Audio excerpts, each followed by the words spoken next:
Basi tufungue kwa maombi kwa jina la Baba na Mwana na Roho Mtakatifu. Bwana Mungu unayetupenda upeo, tunakualika katika wakati huu ambapo tunajadili mambo makubwa kwa ajili ya kesho yetu na taifa letu. Washushie Roho Mtakatifu wale wote ambao kwa namna moja watatoa michango yao, ambao michango hiyo itaelekea kulijenga taifa letu. Roho Mtakatifu tuongoze katika yaliyo matakatifu, ili basi tuweze kukukiri wewe na sisi kwa nafasi tuliokuwa nayo hapa leo. Si bahati mbaya, wewe mwenyewe umependa tuwepo siku ya leo, basi utuongoze katika nguvu yako hiyo na uwezo huo, ili tuyaone mambo kadi yalivyo na sio kama tunavyojiona sisi. Tunaomba hayo kwa njia ya Kristo Bwana wetu. Amina. Kwa jina la Baba na Mwana na Roho Mtakatifu. Amina. Asante sana dada yangu na moderator wetu na wale wote waliokuwa hapa, nikijua tuko hapa kwa wakati huu kwa sababu maalum, na tunajadili mambo mazito ambayo ndiyo taswira na hali tuliyokuwa nayo leo Tanzania. Hali inasikitisha sana ndugu zangu, na nyie mnajua, na wengine tunasikia, tumesikia, tumeguswa, na yanayotokea kwa kweli si hayana sura yote ya Mungu. Yani ni uovu ambao umepwithilika, ni uovu ambao lazima kitu kifanyike, na hili la utekaji ni tishio. Lakini swala kubwa, kwa nini kuna utekaji? Kwa nini kuna utekaji? Ni wazi kabisa utekaji unatokea pale ambapo kuna nguvu mbili. Nguvu ya kwanza ni ya haki na nguvu nyingine ni ya uovu, na wale ambao wenye nguvu katika kundi moja lapo hapo ndicho nguvu hiyo inaweza ikashamiri. Manake waovu wakiwa na nguvu, basi hali hiyo inajionyesha, na kama tunavyoona utekaji huu ni utekaji ambao ukiangalia kwa jicho la karibu, wanaotekwa na kuumizwa ni wale waliosimama katika haki, ni wale wanaokosoa. Na mimi ningetaka tafakari yetu ya leo na hiki ninachosema, twende kwenye mifano ambayo imetokea katika historia ya ulimwengu wetu wa leo. Historia ya nchi mbalimbali na njia walizopitia na namna walivyofanikiwa. Na leo ningeomba niongelee kuhusu Colombia. Colombia miaka ile ya 80 kulikuwa kuna utekaji kama leo unavyoona Tanzania, lakini kulikuwa kuna sura tofauti na ya kwetu. Colombia kulikuwa ni vikundi vya watu ambao wenye nguvu. Nordis hawa tunasema ni cartels, walikuwa wanauza madawa ya kulevya na nini. Kwa hiyo walifanya biashara zao, hawakutaka waingiliwe, na waliwadhuru sana watu, na walikuwa na taswira nyingine. Maanake katika social media walikuwa wanaonekana kama ni watu wenye huruma wanaosaidia jamii, lakini behind the curtain walikuwa ni wauaji wa hali ya ajabu kabisa. Na kundi hili lilishamiri alipotokea mtu yule alikuwa anaitwa Pablo Escobar. Escobar kwa kweli aliwaua sana watu, aliwateka. Sasa taswira ni kwamba ni kikundi cha watu, lakini serikali ilikuwa inaumia. Serikali ilikuwa inatafuta majibu ili kupambana na hawa cartels. Na wakati walikuwa na nguvu kiasi kwamba na baadhi ya viongozi wa serikali walikuwa wamechukuliwa, wamehifadhiwa, wamerubuniwa. Yani Pablo Escobar alikuwa anaweza kumnunua yote anayemtaka, na alikuwa anaweza kumuua yote anayemtaka kwa wakati wote anayotaka, kwa sababu pesa alikuwa nayo na alikuwa anauza madawa ya kulevya. Sasa ukiangalia taswira yetu hapa Tanzania ni tofauti kidogo. Tanzania ya leo ni kwamba matukio yanayotokea ya ajabu, machinery kubwa inayofanya ni watawala, ni serikali, bila kukopesha macho. Manake the engineering ni serikali. Kwa hiyo hata kama kuna vikundi hivi vidogo havina nguvu, na hapa ndipo tunapoona kuna utofauti sasa, kwa sababu hawa ambao tunasema ni mamlaka yenye nguvu, mamlaka yenye tunasema ni government apparatus, ambazo kuna jeshi, kuna mahakama na nini, they can do whatever, na wana nguvu iliyokithilika, kwa sababu muovu ni sawa na kama kichaa umempa rungu, anaweza kalitumia anavyolitaka. Sasa hiyo kwa lazima tuangalie kwa nini utekaji, nguvu inatoka wapi, na sisi ambao ni kundi kubwa sasa tuna uwezo gani wa kujihami katika hali hii. I'm sure pamoja na kwamba wana nguvu, wana majeshi, wana mahakama, wana uwezo wa kubadilisha sheria, manake wana bunge, wanaweza kubadilisha sheria yote wanayotaka, lakini hawana chochote. Tukichukua kundi kubwa la sisi tunaoonewa ambao tuko nje, sisi tunaweza tukabadilisha taswira ya Tanzania kwa siku moja tu. Tunawezaje? Nguvu ya serikali hii sio kule juu, ndugu zangu, na ili narudiega mara nyingi sana, sio kule juu, yani alikuwa rais, alikuwa mawaziri na nini. Nguvu ya serikali hii iko huko chini, mashinani. Huku mashinani tukisimama vizuri, hakutakuwa na utekaji, hakutakuwa na dhuluma, na hakutakuwa na hiyo nguvu aliyokuwa nayo. Huku chini mashinani tukisema enough is enough, hakuna yeyote anaweza kufurukuta. Huku chini mashinani tunajuana. Huku chini mashinani ndio hizo wanapopata nguvu. Ni swala la kujiuliza tu, wewe ndugu yangu unayejiita mwenyekiti wa kijiji, nani aliyekuchagua? Ukoje hapa? Una nafasi gani na sisi? Unatusaidiaje katika hili? Hana ya majibu hayo. Tuanzie pale pale ndugu zangu. Na tukienda mashinani huku juu hakuna nguvu kabisa. Tukisema hapana huko chini, huko juu hakutakuwa na nguvu yoyote. Ni anguko ambalo halihitaji hata mwezi.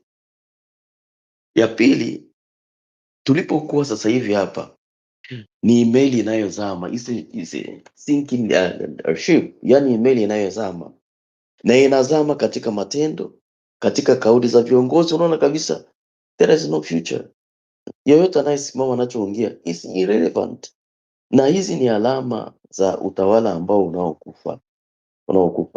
Kwa hiyo mimi wazo langu katika yote watakao kuja kuchangia na wengine, ili kutoka hapa tulipo na hii hali ya utekaji na nini, nguvu lazima tuende mashinani. Huko chini tunajuana vizuri kabisa, huku chini kukiwa na nguvu. Na ningeomba pia kwa mfano sasa hivi tunaona chama cha demokrasia na maendeleo wanaanza kampeni yao, uhamasishaji, kuwaleta watu karibu na kupinga haya mambo vile vile, na kauli mbiu ya Lissu lazima awe free.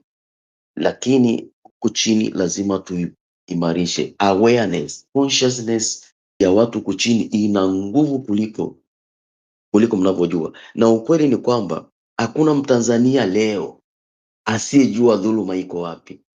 Hakuna Mtanzania leo, yani watakuwa ni wachache sana, ambaye hajui haki iko wapi. Kwa hiyo ni swala tu la kuunganisha dots. Ni nani atakayemfunga panga nani paka kingeli, hicho tu. Na kazi sio kubwa sana, yani kazi sio kubwa sana. Nguvu inayotumika sasa hivi kuunganisha watu ni kitu kidogo, kwa sababu tumeshaunganishwa na maumivu yetu, yani maumivu ya tarehe 29 mwezi wa 10 na kabla ya hapo yametufanya kuwa ndugu, kwa sababu tunamjua adui yetu ni nani. Hata kama na nguvu kama Goliati, wale waliosoma maandiko matakatifu, hata kama ana nguvu kama Goliati, tunamhitaji Daudi, na tunahitaji kombeo na jiwe tu. Na kombeo na jiwe katika ishara kwamba ni katika umoja wetu na nguvu yetu, awareness. Yani kombeo na jiwe letu ni awareness tu, watu waambiwe, watu wasikilizwe, watu watiwe moyo, huyu adui yetu hana nguvu. Tutatoka hapa tulipo. Consciousness kwa pale tulipo chini ni nguvu ya ajabu, iko kule chini. Na mkitaka kujua ile nalosema lina nguvu, kokote kuanzia leo na kesho na itapo siku zinazokuja, chama hiki kokote kitapokuwa na mkutano, mtaona mafuriko ya watu. Hilo ni jibu kwamba people they are so tired, wanahitaji uongozi tu. They need a person who can stand to them. Wanahitaji mtu ambao anaweza kaunganisha vilio vyao. Wanahitaji mtu ambaye atakaowaonyesha njia. Wao wana nguvu, wanaweza kufanya kila kitu, wanahitaji mtu tu. Na ningeomba kabisa viongozi wetu wanaosimama katika kweli hii na wakati huu wawe ni watu wanaotoa directives. Unaposimama kama kiongozi, usimame ukiwa na kitu na kiu ya kuwajibu hawa watu wenye kiu hiyo ya kuiona kesho yao. Watu wamechoka, wanahitaji uongozi tu, wanahitaji kuonyeshwa cha kufanya, na hili likifanikiwa, we don't need a month, we don't need a year, ni swala la sekunde tu, na hizi doti zikishaunganika, I tell you, nchi italipuka. Nchi italipuka, na italipuka kwa kukataa uovu na kusimama katika haki. Asante, mimi naona ni hayo kwa ufupi. Basi niwaalike na wengine, basi na mimi nitakuwa msikilizaji, na kwa hapa nilipo sasa hivi ni saa 6 za usiku. Basi asante sana. Kama nimeelewa vizuri na nimemsikiliza vizuri babangu, kakaangu, mdogo wangu Father Ngoi, nadhani ameleta hoja moja nzuri sana ya mahali pa kuanzia katika mapambano haya ya ukombozi wetu, na ni hoja ambayo umeijenga katika kipindi ambapo Chadema wako kwenye maandalizi ya kwenda kwenye kanda mbalimbali, kwa kuanzia na kanda ya Serengeti na kanda ya ziwa Victoria, lakini baadaye nadhani watatawanyika kwenye kanda zote za nchi.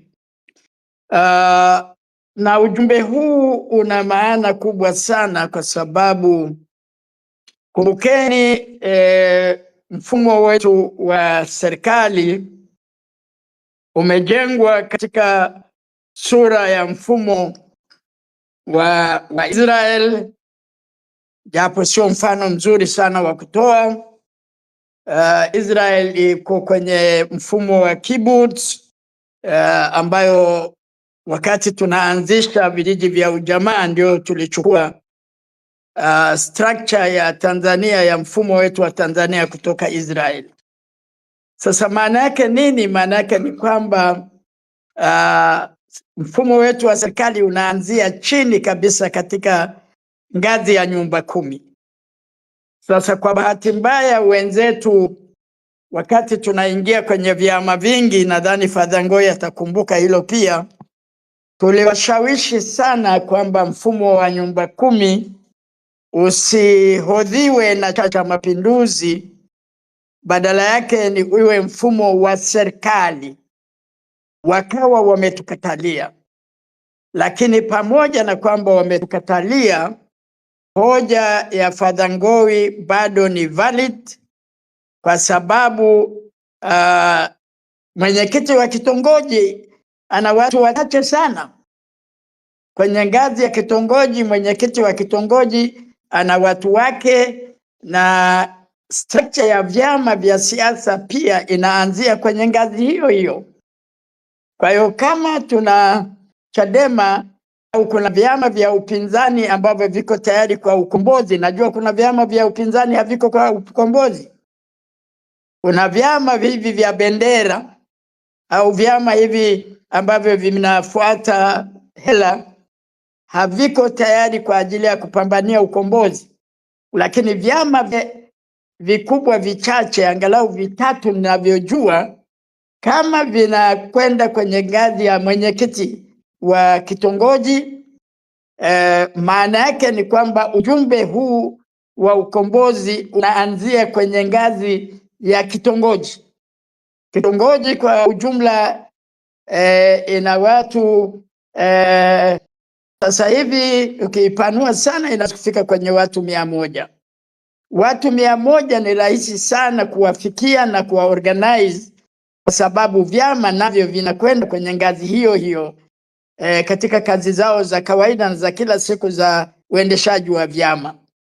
Kwa mimi nadhani hoja aliyoleta Father Ngowi ni hoja ya msingi sana, kwa sababu tuking'ang'ania kufanya kitaifa, tumeshaona Watanzania ni waoga, wengi hawajitokezi. Watakuja kwenye mkutano wa hadhara anaohutubia Heche, atakaohutubia John Mnyika. Baada ya mkutano watatawanyika, kila mmoja anarudi kwake.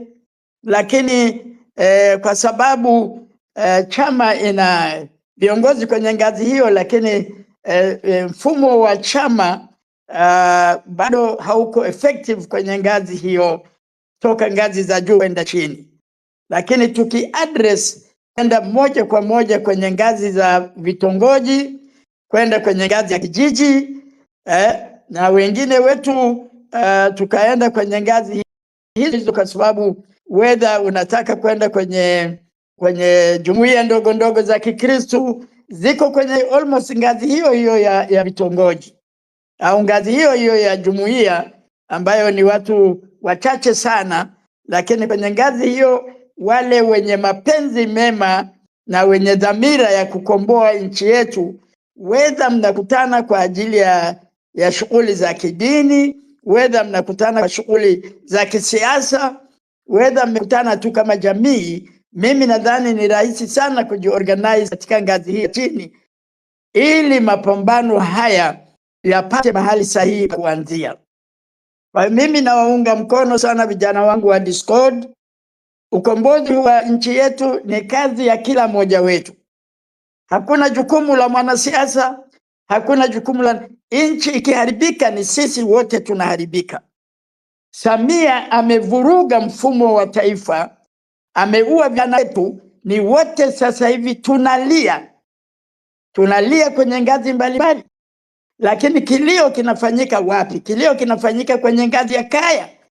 Kaya iko kwenye kitongoji, kaya iko kwenye unit ndogo sana, ambako ndio mazishi kama yanafanyikia pale. Kama kuna kilio kinafanyikia kwenye ngazi hiyo. Kwa hiyo kama tunataka kweli kwenda kuwagusa watu na kuwaunganisha watu, mimi naungana kabisa na Father Ngowi kwamba tukiweka emphasis hapo, miezi 6 ni mingi sana. Tumepata uhuru wa Tanzania, wala miezi 6 haitafika. Na nakumbuka enzi zile na mimi nikiwa ndani ya Chama cha Mapinduzi enzi hizo, nakumbuka kwamba tulifanya kazi kwa ngazi hiyo, na ukikuta kwa nini TANU ilienea nchi nzima, ni kwa sababu walikuwa wanafanya kazi kwenye unit ndogo sana, kwa maana ya ngazi ya chini sana, na ndio maana wakaenea nchi nzima, wakaweka mizizi. Ndio maana leo inakuwa almost vigumu kuiondoa CCM, kwa sababu walikwenda chini sana. Ndio maana hata kijijini unakuta balozi wao ana bendera imechoka kweli kweli, aibu kabisa almost kwa CCM, lakini ana nguvu pale chini kwa sababu ana watu wake labda 20, 30, 40. Kwa hiyo nadhani hoja aliyoileta itufungue macho. Kama hatujafikiria vizuri namna ya utekelezaji, basi tuanze kufikiria, tuanze mipango sahihi na tuone tutasaidiana namna gani. Tusiachie kazi hii kwa Chadema. Najua wana muda mfupi sana, wanaenda kwenye kanda nzima, eneo moja watakuwa na muda mfupi sana. Na kwa kuwa nimeshiriki kwenye mikutano hii ya kwenda kwenye kanda, kwa kweli ni kama marathon, na marathon huwezi kufanya kitu cha maana. Tuchukue jukumu sisi wenyewe, tuchukue majukumu sisi wenyewe. Kila mtu pale alipo atambue kwamba akifanya kazi katika ngazi yake ya chini, na kila mmoja akajenga cheni hiyo cheni ikiunganishwa kwenye taifa, ukombozi umepatikana hapo hapo. Naomba kwa hatua hii niishie hapo. Nitarudia katika hatua za mbele. Nimeingia tu kwa sababu kwa kweli mmeniita, sikuwa nimejiandaa na sikujua kama leo kuna mkutano mkubwa kama huu, na kama nilivyosema hali ya afya yangu haikuwa nzuri kwa siku za karibuni, bado najiuguza, lakini kwenye Kwenye ukombozi wa taifa, kila mmoja anatakiwa kutoa mchango wake kwa hali yoyote ile inayotakiwa. Hata kama uko unaumwa, uko kitandani, una nafasi ya kuchangia, alimradi taifa hili tukiliacha likiharibika wote, hata mimi niliyeko kitandani nitaathirika. Kwa kila mmoja aone kwamba wajibu wa kazi ya kuikomboa Tanzania ni wa kila mmoja wetu. Asante na washukuru sana vijana wangu.